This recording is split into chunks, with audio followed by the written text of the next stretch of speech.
My life is in ruins after a paranormal experience at a roadside motel. Right off the bat, I want to get this out there. I do not believe in ghosts, or did not, that was, until my experience last week. Now I'm not too sure. What changed my mind? My night at a creepy roadside motel. I guess by definition, all roadside motels can be described as creepy. Nearby highways, dimly lit parking lots, shady characters hanging out of doorways smoking. And the one me and my girlfriend stayed in last week where I had this paranormal experience was no different. A place well and truly stuck in the 50s called The Lodge.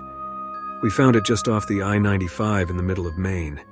We were on our way to Canada to attend a wedding in the province of New Brunswick and were driving because 2 weeks earlier my girlfriend had had the great idea of taking the scenic route, basically because she hates flying.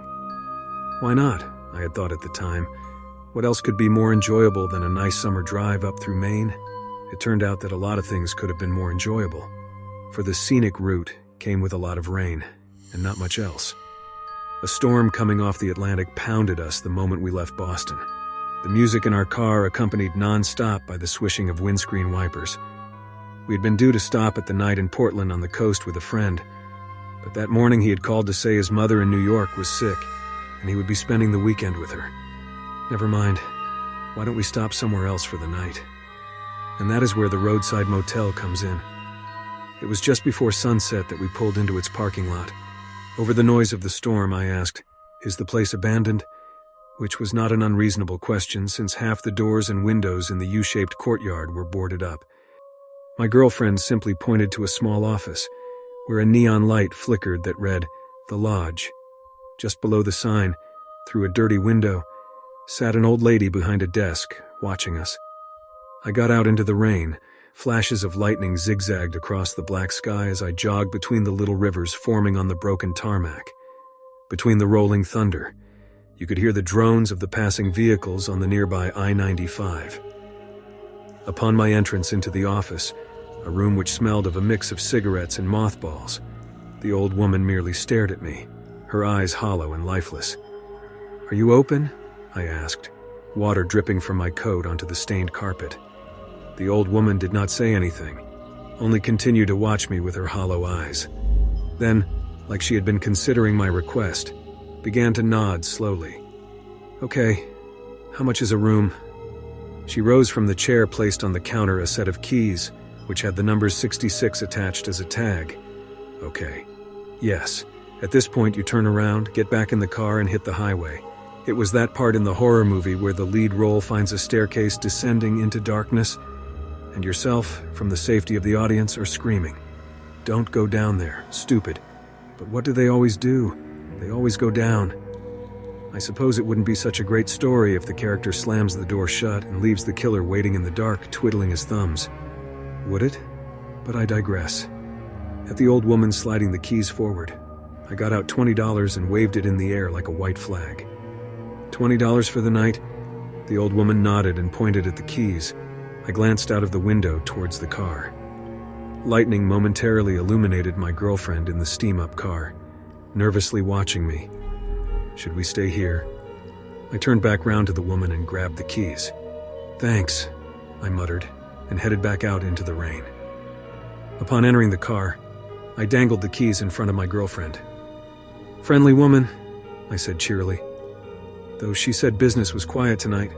"Yeah, just a bit," my girlfriend replied, looking round the dark courtyard. "It's kind of creepy here. Why don't we head straight on to Canada tonight?" "Nah, should be fine." I shifted the car in gear and trundled it over to near room 66. "One night won't hurt us." Famous last words. Surprisingly, room 66 was fairly modern. Whitewashed walls, a widescreen TV, refrigerator, clean ensuite bathroom, potted flowers, mirrors. It almost eased our nerves of being the only guests in this run-down motel during the middle of a storm. Of course, there was a door, a locked door that is, at the back of the room, which at the time we assumed was a small cleaning closest. I tried the handle and afterwards forgot all about it as we each took showers, then settled into bed. My girlfriend, who would have been able to take a siesta on the edge of a cliff during a hurricane, fell swiftly to sleep. But for me it took much longer, tossing and turning until I finally drifted off. I woke around 2 a.m. and that is when the funny business started. It began with a noise on the roof. Now it wasn't the pit-patter of rain upon the flat roof. No, it sounded like footsteps, as if someone was pacing up and down. Okay, I thought, it's a bird. There is a bird on my roof. It's just a bird. Yet the more I told myself that, the more frantic the steps became. Until suddenly they stopped. I lay underneath the sheets, listening. The rain had ceased, and the storm moved on, but still the howling wind whipped around the courtyard outside. Relax, I told myself, and got up to go to the toilet, using the dim lights in the parking to guide my way to the ensuite bathroom. Now, it was as I was in the middle of my business that the door to the bathroom, which I had purposely opened to full extent, began slowly creaking closed by itself. My initial reaction upon seeing it in my peripheral vision was that the ground must be uneven. But then my brain began working on overtime to determine if the door had done that earlier. No, it hadn't. We were on perfectly flat ground. So now I'm doing my business in a race against time against this slowly creaking door. And the bathroom, having no natural light, is in near total darkness.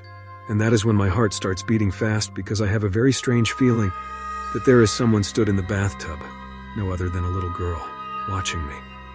The moment that door closes, I know that I am toast, and I would have my throat ripped out by whoever, or whatever, is standing there. In the last moment, I lurched for the door and jammed my fingers between the gap, flicking on the light switch. There was no one in the bathtub. It was just my imagination. I stood there panting, my body covered in a thin layer of sweat. I put the door back into its position, fully open, and waited for it to move again, disproving my theory of the perfectly even ground. It did not move a millimeter. I moved it into another position. Maybe it was the angle you had to get right for it to move. No, it remained in place. Okay, that's creepy. I turned the lights off and returned to bed, where I lay motionless, staring up at the ceiling while my heart pounded in my ears. That is when I saw a silhouette move past the window outside. It was a faint silhouette, but all the same, something did walk past.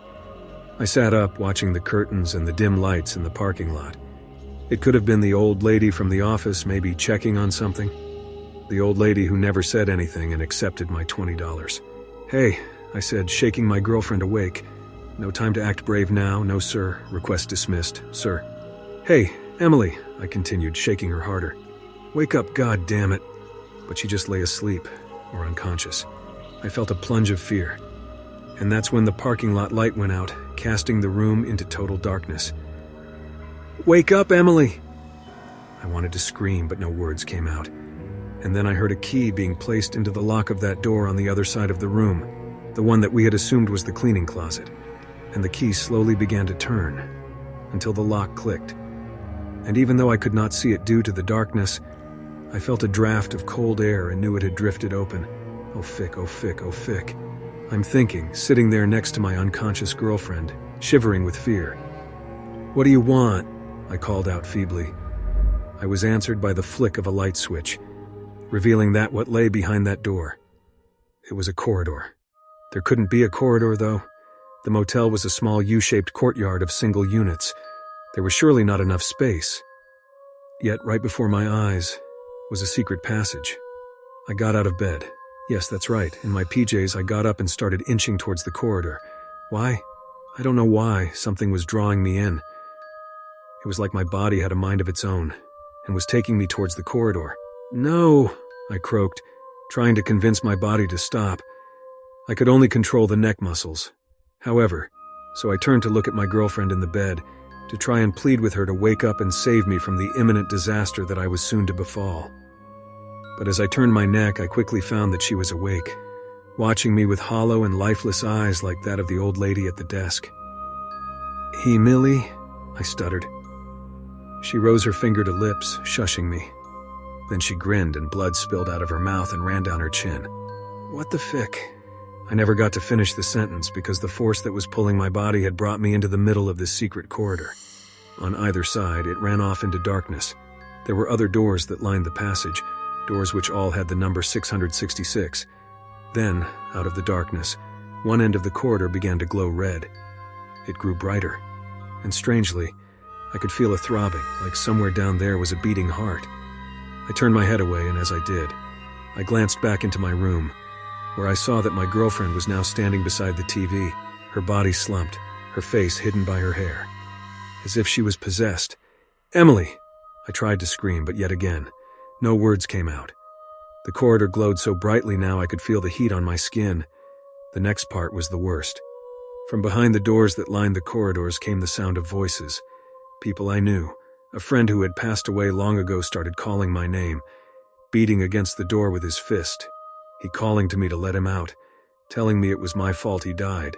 How long I stayed in that corridor for I don't know. It might have been a minute, maybe a day. Who knows, maybe I'm still trapped there, perhaps in one of those rooms, waiting like my friend for the next victim to be ensnared in the trap. Somehow, however, I don't know how, I found myself back in the car, driving down I-95. I was shaking violently, and my girlfriend lay in the passenger seat unconscious.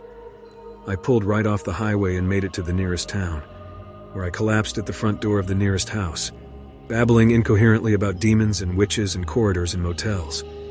It's been a week now, and my girlfriend is still not awake. That night, she was airlifted to Maine Medical Center, where it was diagnosed that she was in a coma. I gave my statement to the police about what happened at the motel. They don't believe me. Of course they don't, would you? An officer told me that the lodge closed in the 60s after a father murdered his whole family there one night. But that's my story. Emily's family are here in the hospital and are refusing to speak to me. They think I tried to murder her. I rang my folks, and they flew out a few days ago and are with me now. My dad's been sorting out a lawyer because he heard whispers of myself being charged if Emily fails to wake up. I'm sharing this account because I don't know who else to turn to. Maybe I'm mad, but I experienced something dark and disturbing last week in that motel.